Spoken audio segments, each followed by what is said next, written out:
Hello दोस्तों, आज के पॉडकास्ट में आप सभी का स्वागत है। सबसे पहले तो आप सभी को जय माता दी।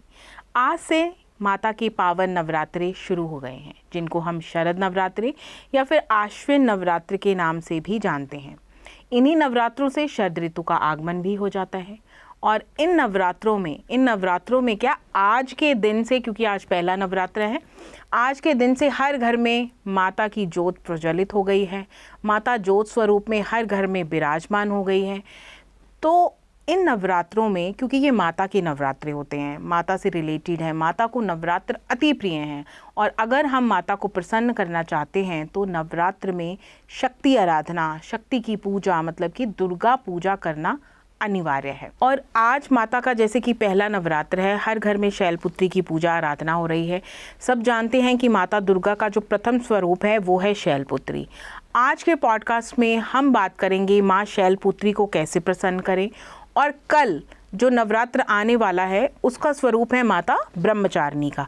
तो आज के इस पॉडकास्ट में हम माता शैलपुत्री और ब्रह्मचारिणी को प्रसन्न करने की विधि और साथ ही साथ उनके कुछ ऐसे मंत्रों के बारे में भी जानेंगे जिनको करने से इन नवरात्रों में की गई पूजा हमें फलीभूत हो, हमें उसका जो वरदान है, उसका जो फल है वो पूर्णतः हमें मिल सके। इन सभी बातों को जानने के लिए आज हमने फिर से अपने इस पॉडकास्ट में स्पेशली इनवाइट किया है एस्ट्रोलॉजर पी शिल्पा धर जी को।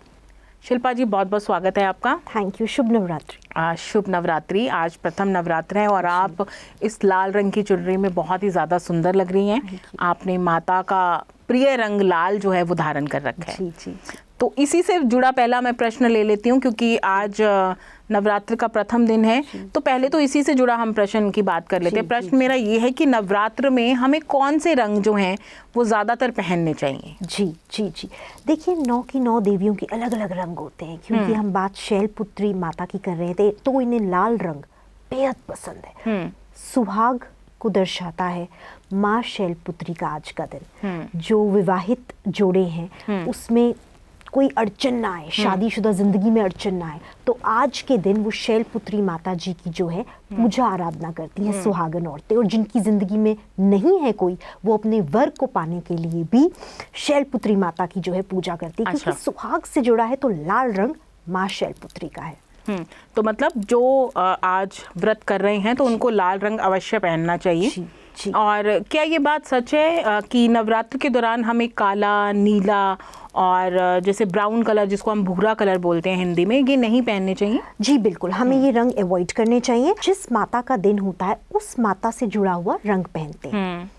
परंतु काल रात्रि के दिन हम काली चुनरी या काला वस्त्र धारण कर सकते हैं, क्योंकि वो काली माता का ही दिन होता है। तो उनका प्रिय रंग है काला। बिल्कुल बिल्कुल। तो वो रंग पहनकर हम माता की पूजा कर सकते हैं। इसमें कोई वो नहीं है उस दिन, क्योंकि काली माँ का जो मेन कलर है वो है ही काला। हाँ, क्योंकि काली को काली माता इसीलिए बोला जाता है क्योंकि उनका वर्ण ही काला है। बिल्कुल। हाँ, नीला और ब्राउन हमें डेफिनेटली अवॉइड करना चाहिए। अच्छा जी।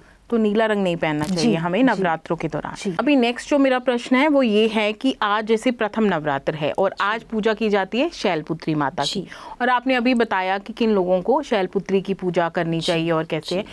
तो शैलपुत्री की पूजा क्या कोई ऐसे ग्रह को भी शांत करती है, जैसे सूर्य ग्रह, चंद्र ग्रह है, किसी का कमजोर है, या फिर नवग्रह में से कोई भी ग्रह जो शैलपुत्री से रिलेटेड है, तो ऐसे किसी का कोई ग्रह वीक हो, उन लोगों को शैलपुत्री की आराधना करना अनिवार्य है? कि कोई ऐसा ग्रह भी आप रिलेट करते हो? जी।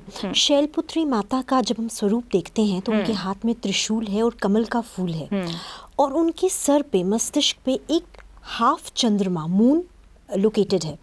तो चंद्र जिसका कमजोर हो वो अवश्य, कुंडली में जिसका चंद्र कमजोर हो, शैलपुत्री माता की अवश्य पूजा करें। अच्छा। सेहत की बात करेंगे तो सेहत में जिसकी डाइजेशन को लेके प्रॉब्लम है, सैक्रल चक्रा के आसपास के ऑर्गन्स में प्रॉब्लम है, लिवर, किडनी, डाइजेस्टिव प्रॉब्लम्स, वो ज़रूर इन माता की उपासना करें। क्योंकि इन माता के बीज मंत्र का जाप करने से सैक्रल चक्र जो है हमारे शरीर का, जो यहाँ पे होता है विराजमान, वो जागृत हो जाता है। अच्छा। तो मेटाफिजिकल से फिजिकल लेवल तक जो ऑर्गन्स होते हैं वो हमारे हेल्दी हो जाते हैं। तो हाँ, तो जिन लोगों का चंद्र कमजोर है तो उनको आज शैल माता की जो पूजा है वो ज़रूर करनी चाहिए। माता दुर्गा का प्रथम रूप है। और एक और सवाल मेरा ये है शिल्पा जी, जैसे कि शैल पुत्री की आराधना मोस्टली लोगों को ये लगता है कि नवरात्र के 9 के 9 दिन वो लोग जोत जलाएं या फिर वो लोग मंदिर में जाके पूजा करें जो व्रतधारी हैं, जो व्रत करते हैं। लेकिन जो लोग व्रत नहीं करते, तो अगर अपने ग्रहों को शांत करना चाहते हैं, जैसे अभी आपने चंद्र ग्रह की बात की, तो वो लोग भी क्या आज शैल पुत्री की आराधना करेंगे तो उनको भी वैसा ही फल मिलेगा जो व्रतधारी को मिलेगा?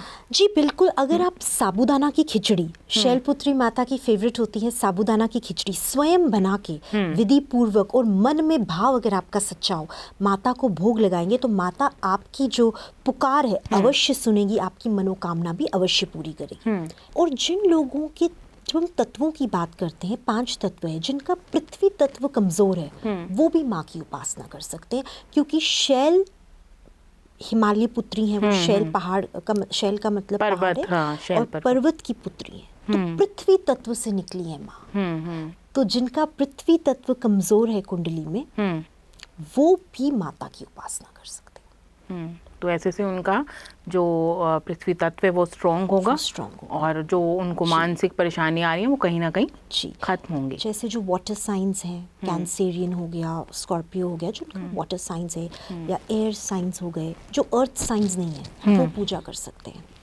तो जैसे कि हम माता शैलपुत्री की शिल्पा जी बात कर रहे हैं, तो आज कोई ऐसा मंत्र आप हमारे व्यूवर्स को बताना चाहेंगी कि उसको जपने से जो जिन लोगों ने व्रत किया है या जो लोग दुर्गा माता को प्रसन्न करना चाहते हैं, तो माता शैलपुत्री से जुड़ा ऐसा कौन सा मंत्र है? जी, मंत्र है ओम शम शैलपुत्र्याय नमः।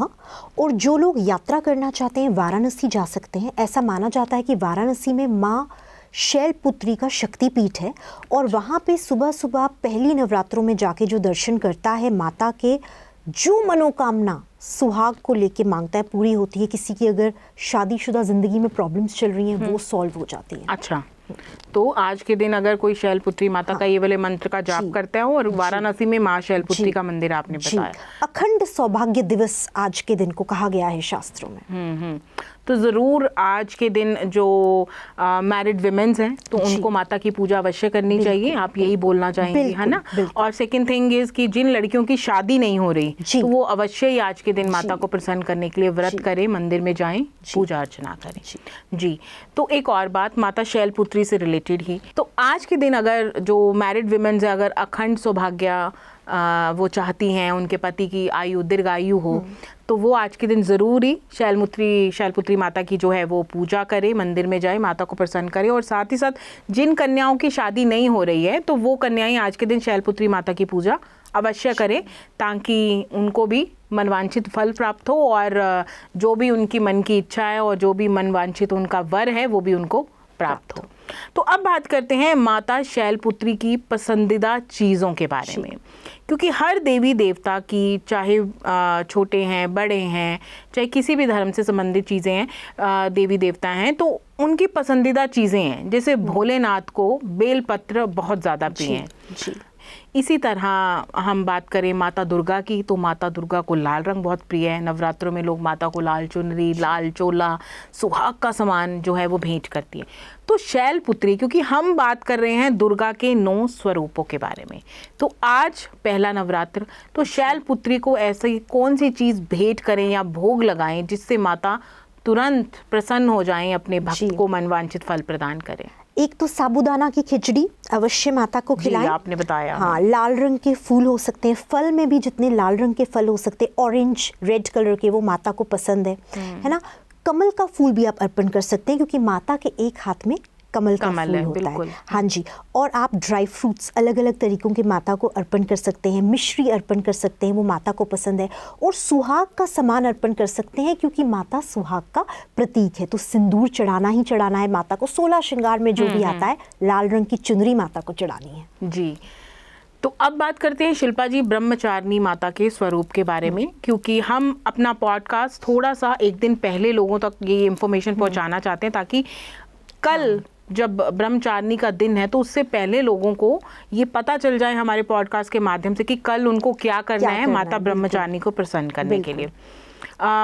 तो ब्रह्मचारिणी को प्रसन्न करने के लिए क्या करें कल भक्त? देखिए, ब्रह्मचारिणी माता कि जब हम शक्ति की बात करते हैं तो जो स्टूडेंट्स हैं या जो स्पिरिचुअल लाइफ में हैं, जो स्पिरिचुअलिटी में, आध्यात्म में आगे जाना चाहते हैं, या जो स्टूडेंट्स पढ़ाई में आगे जाना चाहते हैं, वो माता ब्रह्मचारिणी को प्रसन्न कर सकते हैं। बेलपत्र चढ़ा सकते हैं, क्योंकि माँ ब्रह्मचारिणी ने केवल बेलपत्र और जल पी के ही शिव की तपस्या की थी। और माला, एक नई माला आपने खरीदनी है, माता को भेंट करनी है, क्योंकि माता के एक हाथ में माला होती है। और गंगा जल भेंट करना है, क्योंकि उनके एक हाथ में, दूसरे हाथ में जल होता है कमंडल में।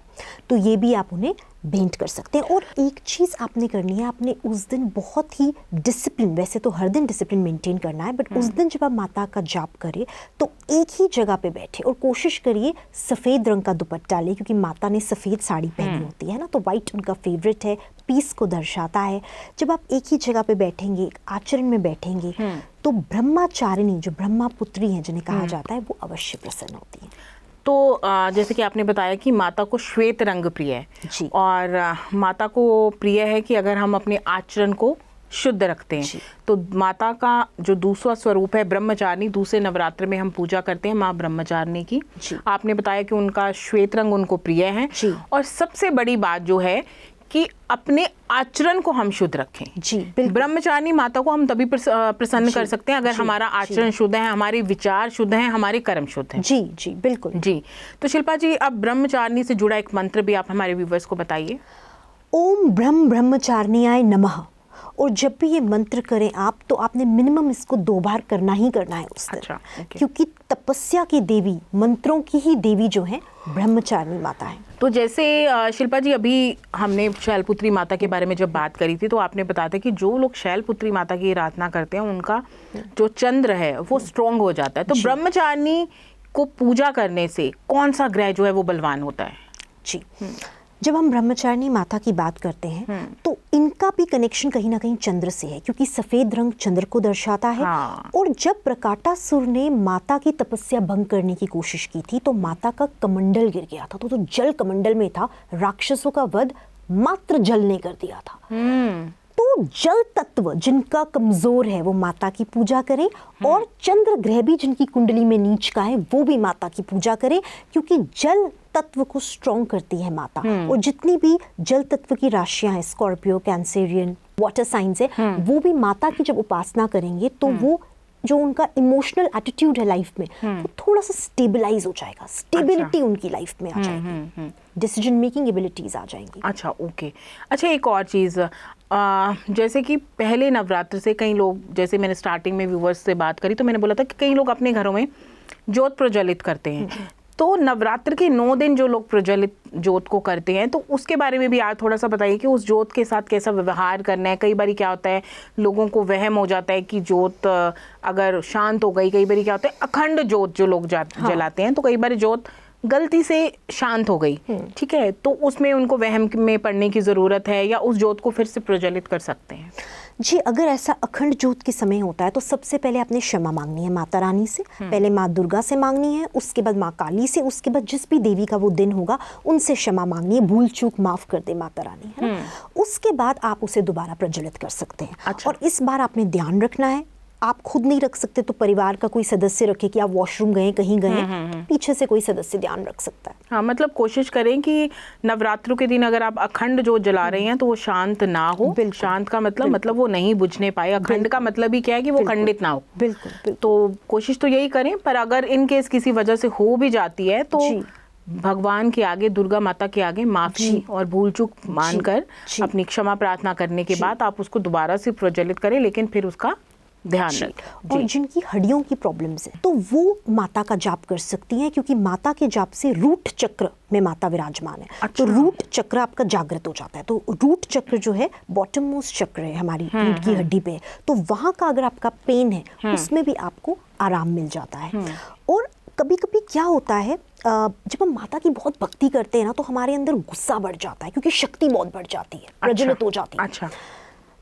बेस्ट ये होता है कि जब आपने सारी पूजा अर्चना कर दी, मंत्र जाप कर दिया, लास्ट में 3 बार बोलना है ओम शांति, ओम शांति, ओम शांति, ताकि एक ठहराव सा आ जाए। अच्छा, ओके।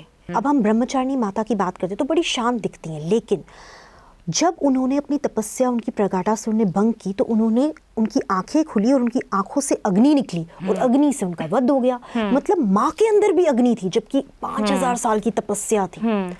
तो कभी कभी क्या होता है, हम माँ ब्रह्मचारिणी की भी जब तपस्या करते हैं, अंदर क्रोध और अग्नि आ जाती है, तो हमें उसे शांत करने के लिए ओम शांति, ओम शांति, ओम शांति। बिल्कुल। आज जैसे अभी आप बात कर रहे हो कि ये कहीं ना कहीं शास्त्रों में भी वर्णित, और कई बार मैंने कई जो कथावाचक है उनके मुख से भी सुना है कि जब हम किसी भी देवी देवता की आराधना करते हैं तो उनके जो गुण होते हैं वो धीरे धीरे साधक में आने शुरू हो जाते हैं। तो इसीलिए कहा जाता है कि हमेशा भगवान के सौम्य रूप की पूजा की जाए, ना कि उग्र रूप की पूजा की जाए, ताकि वो उग्र गुण आप में ना जाए। और एक बहुत ही इंटरेस्टिंग चीज स्टूडेंट्स कर सकते हैं आज के दिन, वो ये कर सकते हैं कि जो उनके गुरु है, अध्यापक है, टीचर्स है, उन्हें कोई ना कोई गिफ्ट दे सकते हैं, पेन दे सकते हैं, बुक दे सकते हैं। वो इसलिए क्योंकि ब्रह्मचारिणी ब्रह्मा की पुत्री थी। पुत्री तो वो ब्रह्मा की नहीं थी, लेकिन ब्रह्मा उनके गुरु थे, क्योंकि उनके आचरण उनमें आ गए थे तपस्या करने के बाद। तो ऑटोमेटिकली जिस एनर्जी में हम जाते हैं, हम उसका पुत्र या पुत्री बन जाते हैं। बिल्कुल, तभी उनको ब्रह्मचारिणी बोला जाता है। जैसे जब इंसान को गुस्सा आता है, हम कहते हैं काली आ गई इसमें,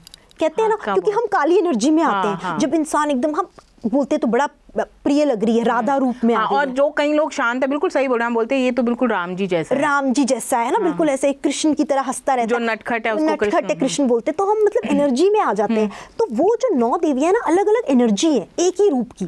तो ब्रह्मचारिणी जो एनर्जी है, वो ब्रह्मा पुत्री, ब्रह्मा के आचरण में आ गई है। वो एनर्जी थी तो शैलपुत्री, वो मतलब पार्वती माता जो है, उन्हीं की बेटी है। तो हिमालय, लोग कई कंफ्यूज होते हैं दर्शक कि हमने तो बोला वो हिमालय पुत्री है और अब हम कह रहे हैं ब्रह्मा जी की पुत्री है, ब्रह्मचारिणी, कैसे हो गया? वो उस एनर्जी में जब तपस्या की चली गई, तो माँ बाप की डिस्कनेक्ट होकर गुरु के आचरण में चली गई। बिल्कुल। तो गुरु का आदर करना, गुरु यानी टीचर्स, आपके कोचेस, जिनसे भी आप कुछ सीख रहे हैं, उनको कुछ उपहार के रूप में दे सकते हैं। वैसे तो वही बात आ गई कि आप बोल रहे हैं कि शिव और शक्ति, वही शक्ति माँ पारंबा जगदम्बा ही है, कि वही हम जिनको गौरी बोलते हैं, जिनको पार्वती बोलते हैं, वही माँ दुर्गा भी है, जिनके अलग अलग स्वरूप हैं, जिन्होंने शिव को प्राप्त करने के लिए तपस्या की, और ये उनके आगे रूप कहे जाते हैं माता के। बिल्कुल बिल्कुल, बहुत सुंदर बात आपने शिल्पा जी आज बताई। और साथ ही साथ एक और बात मैं आपसे पूछना चाहूँगी, ब्रह्मचारिणी जैसे कि बहुत ही शांत स्वरूप है उनका, और नवरात्र का दूसरा दिन हो जाता है, तो ऐसे में आप साधकों को कुछ कहना चाहें कि इस दिन कौन सी चीज़ें ना करें? जी, पहले तो माँ ब्रह्मचारिणी को गुड़ बड़ा पसंद है, तो कोई भी आप भोग बनाए उसमें गुड़ अवश्य रखें, या फिर वैसे भी आप माँ के आगे गुड़ रख सकते हैं। और आज के दिन आचरण तो रखना ही रखना है ना। और आज के दिन यदि आपको क्रोध आए भी ना, तो करना नहीं है, क्योंकि माता को बहुत उकसाया गया जब माता तपस्या में थी, लेकिन वो अपने व्यवहार में रही, एकदम शांत रही। तो आपने भी शांत रहना है, मीठा पी जाना है, तभी आप माँ को खुश कर पाएंगे, माँ ब्रह्मचारिणी को, है ना। और आपने अपने से उम्र में बड़े लोग, जो आपके गुरु हैं, टीचर्स हैं, उनको आज के दिन याद करना है, उनकी रिस्पेक्ट करनी है, क्योंकि माँ ब्रह्मचारिणी जो है, ब्रह्मा जैसे मैंने आपको बताया उन्हीं का प्रतीक है। और आज के दिन आपने जितना हो सके सफेद चीजों का, सफेद कपड़े, सफेद बेडशीट, घर में जितना व्हाइट आपके दिखे, वो एनर्जी व्हाइट वाली आ जाएगी, जो ब्रह्मचारिणी एनर्जी है, इसमें रहना है। और आपके घर में मालाएं, क्योंकि कई बार जब हम पूजा पाठ करते हैं, बहुत मालाएं इकट्ठी हो गई, सारी मालाएं इकट्ठे करके ना, उनको मंदिर में रख के गंगा जल का छिड़काव करना है। अच्छा, ओके, ताकि वो अपने उनमें जो उसको हमने पाठ पूजा उस पे जो हमने जप किया है, वो फिर से पूर्णतः पवित्र हो जाए, और वो माला इधर उधर ना भटके, बल्कि उनको एक स्थान पे रख दिया जाए। क्योंकि माँ के हाथ में माला होती है, तो माला की जो एनर्जी है वो उस दिन जागृत आपकी हो जाएगी। बिल्कुल, आप एक एस्ट्रोलॉजर भी हो, और आप ग्रहों के बारे में बड़ी अच्छी सी जानकारी हमारे व्यूवर्स को देती रहती हैं। जब बात नवरात्रों की आती है, नवरात्रि मतलब रात्रि पूजन, तो थोड़ा सा हमारे व्यूवर्स को ये भी बताओ कि नवरात्रि में रात्रि पूजन का भी उतना ही ज़्यादा महत्व है जितना दिन में है, या फिर रात्रि पूजा का दिन से ज़्यादा महत्व है? रात्रि पूजा का दिन से ज़्यादा महत्व। आप पूछेंगे क्यों? बिल्कुल। अभी तक हमने जिन 2 माताओं की बातें की, शैलपुत्री माता जी के मस्तिष्क पे चंद्रमा थे, ब्रह्मचारिणी माता जी के हाथ में जल का कमंडल था, चंद्र का प्रतीक। तो दोनों की दोनों माताएं जो है, कहीं ना कहीं रात्रि से कनेक्टेड है, क्योंकि चंद्र रात में ही निकलता है। और पानी का रिलेशन चंद्र और के साथ बिल्कुल है। बिल्कुल। तो दोनों माताएं अभी तक जो हमें जानकारी दे रही हैं वो रात की, और संध्या के बाद ही नवरात्रों में भजन कीर्तन का महत्व है, जिसमें नृत्य भी आता है। डांडिया डांस गुजरात में होता है, वो रात को ही होता है। हाँ, डांडिया डांडिया नृत्य। बिल्कुल। तो रात्रि का जो है, रात्रि में जब हम साधना करते हैं उसका फल नवरात्रों में दुगना डबल हो त्रिगुना, जाता है, डबल हो डबल हो जाता है। जाता है। और सुबह भी जो ब्रह्म मुहूर्त होता है तब भी हल्की हल्की रात वाली। वो तो चलो ब्रह्म मुहूर्त में तो हम बोलते हैं कि हर जी बिल्कुल बिल्कुल। तो शिल्पा जी, जैसे कि मैं अभी बोल रही थी कि आप बड़ी विख्यात एस्ट्रोलॉजर भी हैं, तो नवरात्रि की एक और बात है। नवरात्रों के दिनों में जैसे कि अब नवरात्रि से फेस्टिवल स्टार्ट हो जाएंगे, नवरात्रों के बाद दशहरा आ जाएगा, धनतेरस का त्योहार आ जाएगा, शरद पूर्णिमा आ गई, दिवाली आ गई, है ना।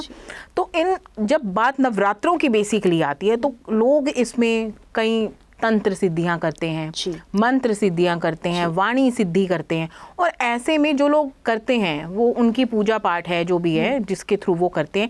लेकिन जो आम लोग हैं, हमारे जैसे लोग हैं, वो कहीं ना कहीं डरते हैं। मैंने कई बार देखा है बड़े बुजुर्गों को घर में कि जब नवरात्रि के दिन चल रहे होते हैं तो वो बोलते हैं कि शाम के समय अगर आपके कपड़े बाहर बालकनी में सूख रहे हैं तो उनको उठा लो।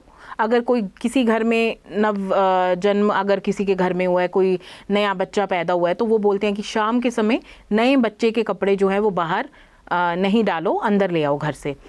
तो और उनके द्वारा यही बात कही जाती है कि नवरात्रों के दिन चल रहे हैं, बाहर कपड़े नहीं डालो, रात को बाहर कपड़े नहीं छोड़ो, किसी से कुछ चीज़ ऐसे नहीं लो। तो इसके विषय में थोड़ा सा बताओ कि नवरात्रों में क्या ऐसा कुछ है कि कोई तंत्र सिद्धि कर सकता है, या आम लोगों को किन चीज़ों से बचना चाहिए? जी, जहाँ तक सिद्धियों की बात है, रात्रि काल में सिद्धियाँ होती हैं। अच्छा। दिवाली की रात, होली की रात, है ना, जन्माष्टमी की रात भी उसमें से, शिवरात्रि की रात, पूर्णमासी अमावस्या की रात। वैसे नवरात्रि अब क्या होता है, दिवाली की एक रात है, होली की एक रात है, नवरात्रि की 9 रातें हैं। तो कितनी शक्ति, मतलब 9 के दिन लगातार। अमावस्या एक आई तो अगले दिन नहीं है, पूर्णमासी एक बार। पर नवरात्रि एकमात्र गुप्त नवरात्रे साल में 2 बार आते हैं। हाँ, है ना, 2 ये हो गए और अषाढ़ में।